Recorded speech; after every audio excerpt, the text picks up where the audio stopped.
What's up mga kumare kong tigang? Itong YouTube channel ng mga taong mahilig gumawa ng mga pampaswerte, mahilig magpabuenas at talaga namang positibong-positibo. And for today's video po mga kumare kong tigang ay gagawa tayo ng isang actual ritual na gagamitin nating panghikayat na naman ng mga positibong enerhiya ngayong unang buwan ng Biyernes, ngayong buwan ng Hunyo. Nako, First Friday of the month na naman po ngayon ha mga kumare kong tigang. Kaya ito po'y napakainam gawin ngayong pong unang Biyernes ng buwan. Tayo po'y gagawa ngayon ng isang napaka-powerful at pangmalakasan na pampaswerteng ritual na magagamit po ninyo kung kayo po'y nag-iisip pa ng mga bagong mga panghikayat at pang-akit ng mga bagong mga kaswertihan. Yan, ito po kasi ay magpapadaloy sa atin ng mga positibong enerhiya na magbibigay sa atin ng walang humpay na biyaya ng buhay. Gusto nyo yan? Gusto ko yun ha mga kumare kong tigang. Yan. So ano bang mga kakailanganin natin sangkap dito? Dito po sa ating particular na ritual na ito, may mga gagamitin po tayo sangkap. At ito po'y madali-madali nyo lamang pumatik at makuha dyan sa inyo po mga tahanan. Siguro naman po'y meron po kayo nito. At ito po'y napakainam talaga at nako, pinaniniwalaan na talagang napaka-powerful po na mga sangkap na makakapagbigay nga sa atin ng dagdag na kaswertihan. So ano-ano ba yung mga yan? Ito po, dito po sa ating particular na pampaswerteng ito na gagawin nga po natin ngayong unang Biyernes ng buwan na naman po ay gagamit po tayo nito, ang ating pong napaka-powerful na bigas. Ito po, ang bigas po ay sumisibol po ng kasaganaan, kaunlaran, at prosperity and abundance. Kaya ito po ay napakainam talaga na laging ginagamit sa paggawa po ng mga ritual na katulad po nito. At dito po ha mga kumare kong tigang ay gagamitin po tayo ito. Isang piraso pong bulak. Ito po yun ha mga kumare kong tigang. Na talaga naman pong pinaniniwalaan din na napakainam pong pampagaan ng pagpapadaloy ng mga kaswertihan sa buhay natin. Kapag tayo po gumagamit po ng bulak sa ating mga ritual na pampaswerte, ito po ay nakakadagdag po ng power o lakas para tayo po ay bigyan ng mas magaan na pagdaloy ng kaswertihan sa ating buhay. So tayo ay gagamit po ng bulak. At dito po nga mga kumare kong tigang ay gagamitin po tayo nito. Isang pirasong cinnamon stick. Ito po yun ha mga kumare kong tigang. Yan, kasi alam niyo po ba ha mga kumare kong tigang na ang aroma po ng cinnamon stick kapag ka ikinumbine po natin sa mga sangkap na ito ay talaga naman pong nag-a-activate talaga ito'y nakakatulong na makahikayat din ng sinasabing mga positibong enerhiya lalong-lalo na po sa usapin ng kaperahan. Kaya tayo po gagamit po ng isang pirasong cinnamon stick na susulatan po natin ang ating pangalan at ng birthday ha mga kumare kong tigang. So ito po, isang pirasong cinnamon stick. Tayo po gagamitin po dito nito ng isa din pong nako, talaga naman pong napakapambihira at napaka-powerful din po na sangkap sa larangan po ng paghikayat ng kaperahan, swerte at good opportunities, prosperity and abundance ha mga kumare kong tigang. Ang ating pong clove. Clove, opo, ito po yung clove yan. Yung mga hindi pa nakakita ng clove yan po, medyo ubos na nga eh. Dito po yung mga kailangan lamang po tayo dito ng 8 pirasong clove. So ito po yun. 8 piraso, bibilangin po natin yan mamaya ha mga kumare kong tigang. So ito po ang ating clove. At syempre, dito po sa ating pampasweteng ito, aakit tayo ng mga positibong enerhiya, tayo hihiling dito. At syempre, ano po naka-generous sa lahat na makapagbigay ng ating mga kahilingan, lalong-lalo sa usapin ng kaperahan. Syempre, yung pinaka-generous po sa lahat, ang ating pong dahon ng laurel. Ito po yun ha mga kumare kong tigang. Tayo gagamit lang po dito ng isang pirasong dahon ng laurel at ito po susulatan din po natin ng ating pangalan at kaarawan, yung birthday po natin, para talagang ang talab po ng ating ritual na gagawin ito ay talagang para sa atin lamang.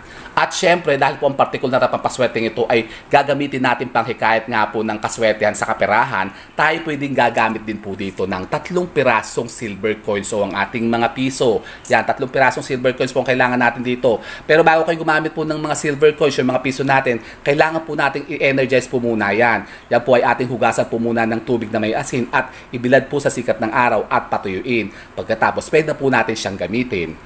So yun po ha mga kumare kong tigang ang ating mga sangkap. So paano ba ang pagganap nito? Ito po napakasimple lamang pong pwedeng gawin ha mga kumare kong tigang ngayong araw ng Biyernes, unang Biyernes po ito ng buwan. Kaya ito po napakainam na gawin po ninyo. Kung kayo po nag-iisip pa ng mga bagong mga pagkakaswertihan na makakahikayat nga po ng mga hinihiling-hiling nyo pong mga biyaya ng buhay na pagkatatagal nang hindi binibigay po sa inyo, baka itong na po ang makapag-grant niyan ha mga kumare kong tigang. So paano bang pagganap nito? Ganito po ha mga kumare kong tigang.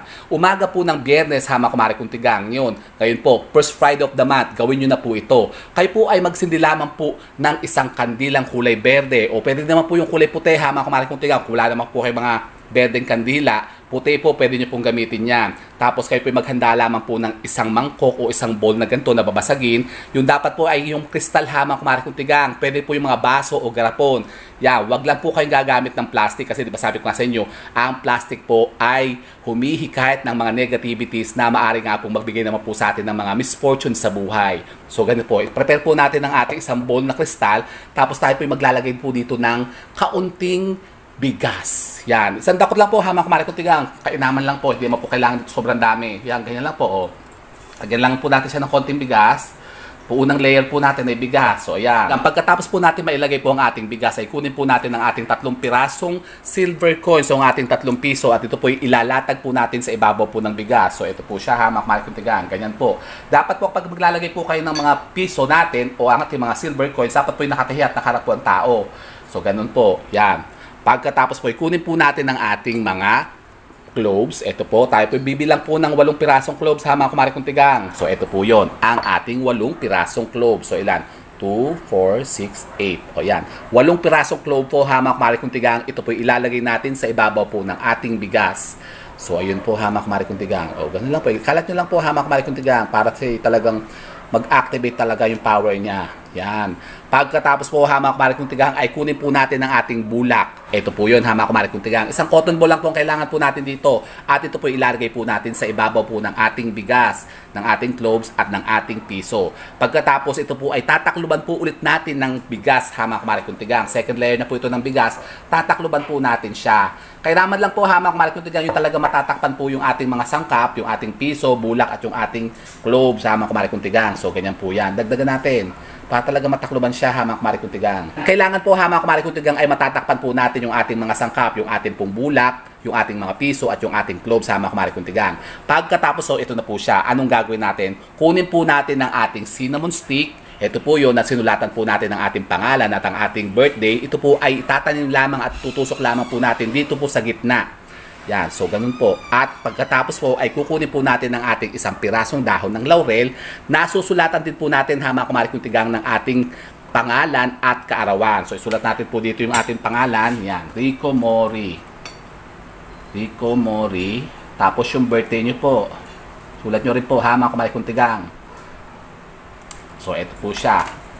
So, pagkatapos po natin masulatan po ang ating dahon ng laurel, ng ating pangalan at ng ating birthday, dito po tayo mag-aalay ng ating petisyon at kahilingan. Tayo po mananalangin po dito ng isang ama namin, isang abagin ng Maria at sa sumasampalataya. Pagkatapos tayo po ay hihiling at magpipetisyon. Humiling po kayo dito ha mga kumare kong tigang. Yung mga pangmahalakasan natin kahilingan, yung mga minimit-himit nyo pong mga wishes na gusto nyo pong matupad. Bawa, ano ba yan? Material ba? O success ba? O pera ba? Yan, hiling nyo na dyan kung anong gusto nyo pong makuha ngayong buwan ng Hunyo ha mga kumare kong tigang. Kasi ito po yung gagawin nga po natin ngayong unang Biyernes ng June.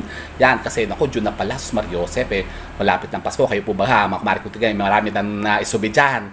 Naku, Mariosep kailangan po ha mga kumare kong tigang. Naku, namamatay yung ating kandila. Bakit ganun? Opo ha mga kumare kong tigang, kasi ito pong ating particular na ritual na ito ay gagamitin natin panghikayat po ng masinasabing mga positibong enerhiya na nga po ng kaswertehan ngayong pong buong buwan ng June.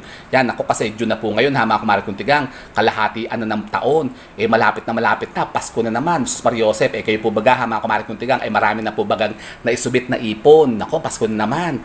So kailangan po mag-akit talaga tayo ng mga sinasabing mga kaswertehan na yan para talaga tayo makapagsubi-subi na.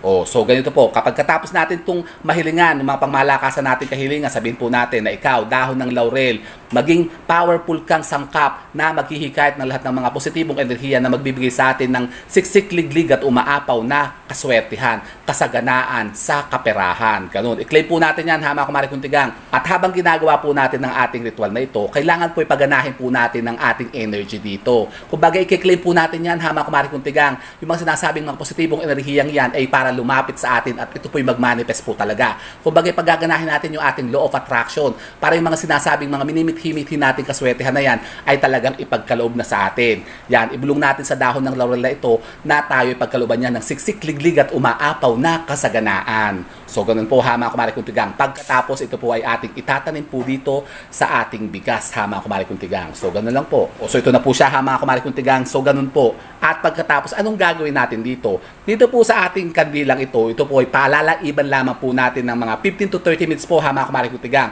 Pwede rin po natin itong ibilad sa sikat ng araw, kumbaga para siya ay talagang mag-manifest yung energy po ng araw ay talagang bubuhos dito, talagang siya ay magmamanifest yung sa ginagawa nating ritual na ito. Pagkatapos po natin itong mapalaiban sa sikat ng araw o sa ating kandila, pwede na po natin itong gamitin ha mga kumare kong tigang.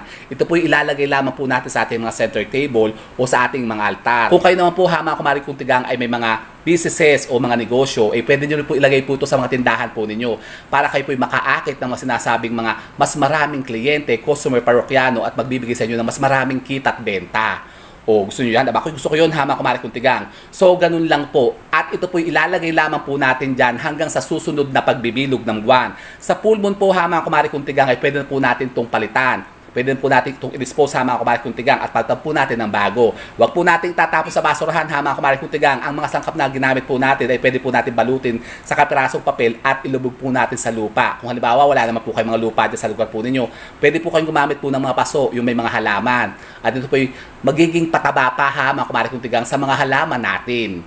O, di ba ga? Pero wag niyo po itong tatapon ha mga kumare kong tigang sa mga basurahan kasi negative po yun. So, ganun lang po ha mga kumare kong tigang at ito po pwede po nating ulit-ulitin tuwing araw ng Biyernes at tuwing araw ng full moon. O, di ba ga? Napakasimple lang po ha mga kumare kong tigang. O, so ito po ha mga kumare kong tigang, kung kayo po nag-iisipan ng mga bagong pagkakaswertehan, subukan nyo po ito para malaman nyo po kung ano po maaari maidulot itong pagbabago sa mga buhay ninyo. Ito po yung napakasimple lamang po ha mga kumare kong tigang. Pero sabi nga po, ito naman po mga sinasabing mga pamamaraan na ito ha mga kumare kong tigang ay mga pawang gabay lamang po natin. Kung kayo naman po ha mga kumare kong tigang ay hindi po naniniwala sa mga gantong gawain at gantong pamamaraan, hindi ko na po ito sinasuggest pang gawin po ninyo kasi maaaring ito po hindi rin po tumalab at manifest po sa inyo. Pero kung kayo naman po talaga panatiko sa mga gantong gawain, wala naman po siguro masamaha at mawawala sa inyo kung ito po ay susubukan din natin kasi malay nyo, ito po ang makatulong po sa atin. Para yung mga sinasabing mga minimit-himithi nating kaswertehan at biyaya ng buhay ay ipagkaloob na sa atin. O, di ba ga? Gusto nyo yun? Aba, gusto ko yan ha mga kumare kong tigang. So ito po ha mga kumare kong tigang, subukan nyo po ito, hindi nyo susubukan. Subukan nyo para malaman nyo po kung ano po maaaring madulot itong pagbabago sa mga buhay ninyo. At kung kayo po ha mga kumare kong tigang ay may katanungan patungkol po din sa ating ginawang papaswerteng ito, pwede po kayo magtanong dyan. Mag-iwan lamang po kayo ng mga question nyo dyan sa ating comment box at kapag kayo pinabasa natin, yan po sasagutin ko rin dito. O, di ba ga? So yun po ha mga kumare kong tigang, sana po may napultan mga bagong idea at kaalaman sa pag-attract na naman ng mga bagong kaswertihan. And with that mga kumare kong tigang, keep safe and God bless. Thank you for watching. And don't forget to subscribe my channel. I know you like it. And don't forget to brush your teeth. Bye mga kumare kong tigang. Talagang kamay-kamay na lang talaga eh. Patay pakita ang face. Ganun po talaga para iba naman. Kasi nakakasawa na, baka sasawan sa pagmumukha ko. Pero yung tawa ko, yun pa rin. Hindi mawawala yun. O di ba ga?